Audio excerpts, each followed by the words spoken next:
नमस्कार। खबरों के इस बुलेटिन में तुहाडा स्वागत है। मैं हाँ जसप्रीत सिंह। पहला पेश ने चोणवीं खबरां। प्रधानमंत्री नरेंद्र मोदी अज आकाशवाणी ते मन की बात प्रोग्राम राहीं देशवासियों नाल करनगे विचार साझे।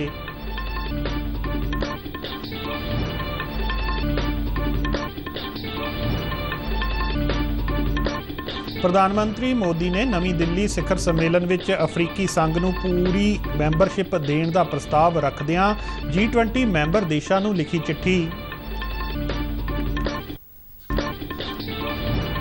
रक्षा मंत्री राजनाथ सिंह अनुसार रक्षा खेतर च आत्म निर्भरता जरूरी।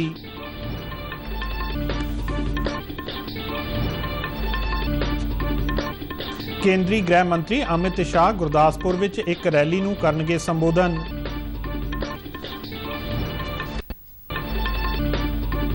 भारतीय रिजर्व बैंक ने स्पष्ट किया कि 500 रुपए के नोट गायब होने की रिपोर्ट गलत।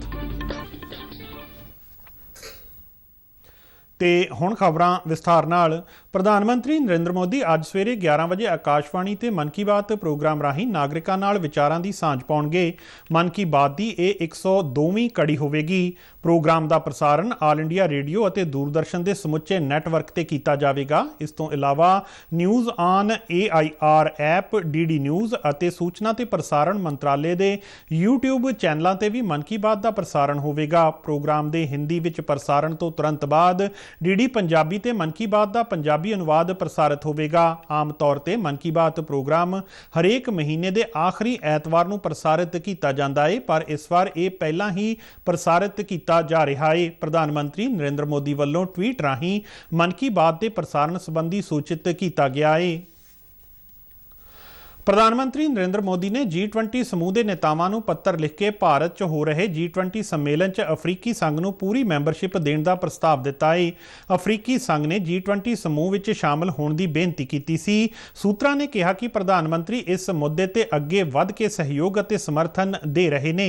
प्रधानमंत्री मोदी ने कौमांतरी मंच ते अफ्रीकी देशों की आवाज़ बुलंद करन अते सांझे संसार के भविख नूं आकार देण लई इह दलेराना कदम चुकिया है। प्रधानमंत्री नरेंद्र मोदी का अजिहा मनना है कि विकासशील अते घट विकसित देशों खास करके अफ्रीकी देशों नूं कौमांतरी मंचां ते अपनी आवाज़ बुलंद करन दा मौका मिलना चाहिदा है। भारत की G20 की प्रधानगी अफ्रीकी देशों दीआं तरजीहां नूं शामिल करन ते केंद्रित है। G20 समूह के खेतीबाड़ी मंत्रियों ने सारिਆਂ ਲਈ भोजन सुरक्षा और पोषण बारे सहमति जताई है। खेतीबाड़ी मंत्रियों के समूह की 3 दिना मीटिंग हैदराबाद विच समाप्त हुई। मीटिंग तो बाद जारी किए गए सांझे दस्तावेज विच उच्च पद्धरी सिद्धांतां ते कौमांतरी श्री अन्न ते होर पुरातन खुराकी वस्तां संबंधी खोज पहलकदमियां नूं शामिल किया गया है। दस्तावेज विच कहा गया है कि लोड़वंद देशों ते खतरे विच पए लोकां नूं पौष्टिक भोजन की उपलब्धता यकीनी बनाई जाएगी। टिकाऊ खेतीबाड़ी और भोजन प्रणालियां ते जलवायु लचकीलेपन प्रति समूहिक यत्नां ते नीतियां नूं मजबूत करन दा सद्दा दिता गया। केंद्रीय खेतीबाड़ी और किसान भलाई मंत्री नरेंद्र सिंह तोमर ने कहा कि भारत उन्हां विकासशील देशों नाल सलाह मशवरा करेगा जिहड़े देश G20 समूह का हिस्सा नहीं ने। उन्होंने कहा कि यह जानना जरूरी है कि इन्हां विकासशील देशों दीआं तरजीहां की ने अते G20 की भारत की प्रधानगी राहीं वो की हासिल करना चाहुंदे ने। तोमर ने कहा कि यह यकीनी बनाउण लई यतन किए जाणगे कि विकासशील देश G20 प्रक्रिया विच शामिल होण लई सहज महसूस करन ते दूजे पासे इस समूह के देश मनुखी केंद्रित विकास नूं उत्साहित करन लई बेहतर नतीजे देण।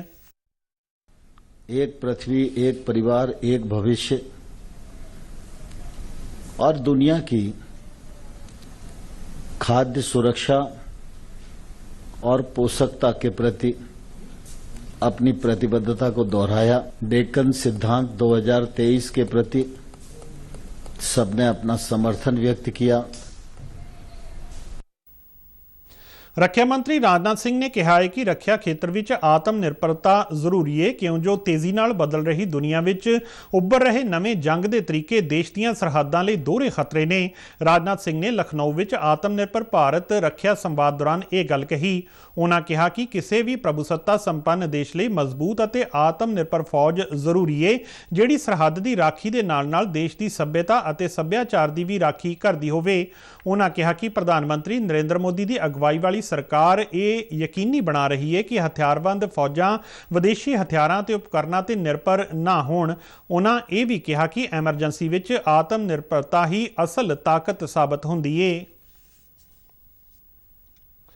विदेश मंत्री डॉक्टर एस जयशंकर ने नवी दिल्ली में आयुर्वेद संस्थान का दौरा किया। उन्होंने संपूर्ण तंदुरुस्ती को उत्साहित करने लई all India institute of Ayurveda की शलाघा की। डॉक्टर जयशंकर ने कहा कि विश्व सेहत संगठन ने विश्व पद्धर ते तंदुरुस्ती के संपूर्ण संकल्प को उत्साहित करने लई रवायती दवाई लई ग्लोबल सेंटर की स्थापना की सिफारिश की है। उन्होंने कहा कि भारत ने जामनगर गुजरात विच global institute for traditional medicine की स्थापना करके ठोस कदम चुके ने। उन्होंने कहा कि प्रधानमंत्री नरेंद्र मोदी की दूर अंदेशी अगवाई सदका ही आयुर्वेद ने अपनी मौजूदा प्रमुखता हासिल की है। हैदराबाद के आर्टिलरी सेंटर विच फौज विच भर्ती लई 1500 अग्निवीरां की पासिंग आउट परेड हुई। ये parade commandant brigadier Rajeev Chauhan की मौजूदगी विच हुई, जिथे अग्निवीरां ने देश सब तो पहलां दी भावना नाल सेवा करन दी सौं चुकी। पासिंग आउट परेड दे नाल ही अग्निवीरां दे इस पहले बैच नूं फौज विच शामिल कर लिया गया है। उन्हां नूं छेती ही आर्टिलरी रैजीमेंट विच तैनात किया जाएगा। इस मौके कमांडेंट ब्रिगेडियर राजीव चौहान ने कहा कि भारतीय फौज विच अग्निवीरां की भर्ती एक नवे अध्याय की शुरुआत है अते ये अग्निवीर मात भूमि की सेवा करके राष्ट्र निर्माण विच अहम भूमिका निभाउणगे। अजिहे ही एक होर समागम दौरान सिकंदराबाद विच 93 अग्निवीरां की परेड करवाई गई। इस मौके ब्रिगेडियर सुरेश जी मौजूद रहे। इन्हां 93 अग्निवीरां नूं 3 महीने की मुढ़ली फौजी सिखलाई और 3.5 महीनों की एडवांस सिखलाई दी गई है। केंद्रीय गृह मंत्री अमित शाह अज पंजाब के गुरदासपुर विच एक रैली नूं संबोधन करनगे। बीजेपी के एक बुलारे ने दस्सिया कि अमित शाह लोकां नूं केंद्र विच प्रधानमंत्री नरेंद्र मोदी की अगवाई वाली सरकार दीआं वख-वख प्राप्तियां बारे दस्सणगे। कौमी पद्धर ते भारतीय जनता पार्टी वल्लों विड्डी गई महा जनसंपर्क मुहिम तहत पार्टी के आगू देश के वख-वख हिस्सियां विच जाके केंद्र सरकार दीआं 9 सालां दीआं प्राप्तियां लोकां दे सामणे रख रहे ने। अज गुरदासपुर विच होण वाली इस रैली तो बाद गृह मंत्री लोकां नाल रूबरू होणगे।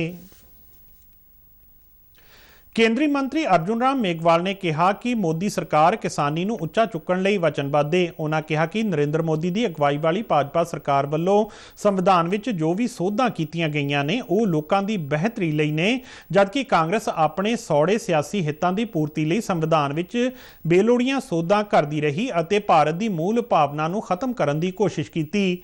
केंद्रीय मंत्री ने अपनी अमृतसर फेरी दौरान कहा कि नरेंद्र मोदी के कार्यकाल के 9 साल भारत लई सभ्याचारक पुनर सुरजीती का दौर है। भारतीय जनता पार्टी ने एक प्रोग्राम दिया है जो हर पार्लियामेंट्री कॉन्स्टिट्यूएंसी में एक प्रेस कॉन्फ्रेंस करना, जिसमें हेडिंग रहता है 9 साल बेमिसाल। ये 9 साल अनपैरेलल रहे। मेरी सरकार गरीबों के लिए काम करेगी, गरीबों को समर्पित होगी। The central point is upliftment of the poor. अब हम पीछे मुड़ के देखते हैं 9 सालों में प्रधानमंत्री मोदी जी ने 100 से अधिक योजनाओं को कंसेप्चुअलाइज किया, मतलब आइडिया दिया। प्रधानमंत्री नरेंद्र मोदी की अगवाई हेठ केंद्र सरकार दीआं 9 साल दीआं प्राप्तियां नूं लोकां तक पहुंचाउण लई भाजपा वल्लों शुरू की गई मुहिम तहत लुधियाना की दाणा मंडी विखे एक रैली की गई। इस दौरान केंद्रीय सेहत और परिवार भलाई मंत्री डॉक्टर मनसुख मांडविया ने कहा कि प्रधानमंत्री नरेंद्र मोदी की अगवाई हेठ भाजपा ने देश नूं हर फ्रंट ते अगे वधाया है। उन्होंने कहा कि पंजाब हुण भाजपा दे नाल है अते बीजेपी विच पंजाब दा भविख दिख रहा है। पिछले 9 सालां दीआं प्राप्तियां दा जिक्र करदिआं मांडविया ने कहा कि देश च इस अरसे दौरान विकास और रोजगार के मौके वधाउण लई वड्डे पद्धर ते काम होया है। उन्होंने कहा कि भारत पिछले 9 सालां दौरान अजिहा देश बन गया है जिहड़ा गरीब की सेवा और नौजवानों के सुपनियां की पूर्ति का पूरा ध्यान रख रहा है। सिंह जी, आदरणीय रजनीश तिवारी जी, आदरणीय महेंद्र सिंह जी ने बोला अश्विनी जी पंजाब के बारे में, पंजाब के विषय को लेके हमारी क्षमता और हमारे साथ हो रहा अन्याय के बारे में बात कही। देश कैसे बदल रहा है उसके बारे में महेंद्र सिंह जी ने बात कही। लेकिन मैं गुजरात से आता हूं और पंजाबियों के लिए हम गुजरातियों के मन में बहुत सम्मान है। ਭਾਜਪਾ ਦੇ ਕੌਮੀ ਸਕੱਤਰ ਅਤੇ ਯੂਪੀ ਸਰਕਾਰ ਦੇ ਸਾਬਕਾ ਮੰਤਰੀ ਡਾਕਟਰ ਮਹਿੰਦਰ ਸਿੰਘ ਨੇ ਕੇਂਦਰ ਵਿੱਚ ਭਾਰਤੀ ਜਨਤਾ ਪਾਰਟੀ ਦੀ ਸਰਕਾਰ ਦੀਆਂ ਪ੍ਰਾਪਤੀਆਂ ਗਿਣਾਉਂਦੇ ਹੋਏ ਕਿਹਾ ਕਿ ਜਦੋਂ ਤੋਂ ਪ੍ਰਧਾਨ ਮੰਤਰੀ ਨਰਿੰਦਰ ਮੋਦੀ ਦੀ ਅਗਵਾਈ ਵਿੱਚ ਕੇਂਦਰ ਵਿੱਚ ਐਨਡੀਏ ਦੀ ਸਰਕਾਰ ਬਣੀ ਹੈ, ਦੇਸ਼ ਅੱਗੇ ਵਧ ਰਿਹਾ ਹੈ ਅਤੇ ਨਵੀਆਂ ਬੁਲੰਦੀਆਂ ਨੂੰ ਛੂ ਰਿਹਾ ਹੈ। ਇਸ ਤਹਿਤ ਲੁਧਿਆਣਾ ਨੂੰ ਸਮਾਰਟ ਸਿਟੀ ਦੌਰਾਨ ਕਈ ਪ੍ਰੋਜੈਕਟ ਮਿਲੇ ਨੇ। ਲਾਡੋਵਾਲ ਨੈਸ਼ਨਲ ਹਾਈਵੇ ਸਮੇਤ ਕਈ ਹੋਰ ਵਿਕਾਸ ਪ੍ਰੋਜੈਕਟ ਪੰਜਾਬ ਨੂੰ ਦਿੱਤੇ ਗਏ ਨੇ ਅਤੇ ਉਹਨਾਂ ਦੀ ਉਸਾਰੀ ਦੇ ਕੰਮ ਚੱਲ ਰਹੇ ਨੇ। ਭਾਜਪਾ ਪੰਜਾਬ ਦੇ ਪ੍ਰਧਾਨ ਅਸ਼ਵਨੀ ਸ਼ਰਮਾ ਨੇ ਕਿਹਾ ਕਿ ਕਾਂਗਰਸ ਨੇ ਕਦੇ ਵੀ ਪੰਜਾਬ ਨੂੰ ਪਿਆਰ ਨਹੀਂ ਕੀਤਾ। ਜੇਕਰ ਪੰਜਾਬ ਲਈ ਕੰਮ ਕੀਤਾ ਹੈ ਤਾਂ ਉਹ ਸਾਡੇ ਦੇਸ਼ ਦੇ ਪ੍ਰਧਾਨ ਮੰਤਰੀ ਨਰਿੰਦਰ ਮੋਦੀ ਨੇ ਅਤੇ ਉਹਨਾਂ ਦੀ ਸਰਕਾਰ ਨੇ ਸਿੱਖ ਭਾਈਚਾਰੇ ਲਈ ਬਹੁਤ ਕੰਮ ਕੀਤੇ ਨੇ। ਲੰਗਰ ਦੀਆਂ ਵਸਤਾਂ ਤੇ ਟੈਕਸ ਹਟਾਉਣ ਤੋਂ ਲੈ ਕੇ ਕਰਤਾਰਪੁਰ ਸਾਹਿਬ ਲਾਂਘੇ ਤੱਕ ਮੋਦੀ ਸਰਕਾਰ ਨੇ ਕਈ ਅਜਿਹੇ ਕੰਮ ਕੀਤੇ ਨੇ ਜਿਨ੍ਹਾਂ ਤੋਂ ਇਹ ਸਮਝਿਆ ਜਾ ਸਕਦਾ ਹੈ ਕਿ ਸਿੱਖ ਭਾਈਚਾਰੇ ਅਤੇ ਮੋਦੀ ਸਰਕਾਰ ਦਾ ਖਾਸ ਰਿਸ਼ਤਾ ਹੈ।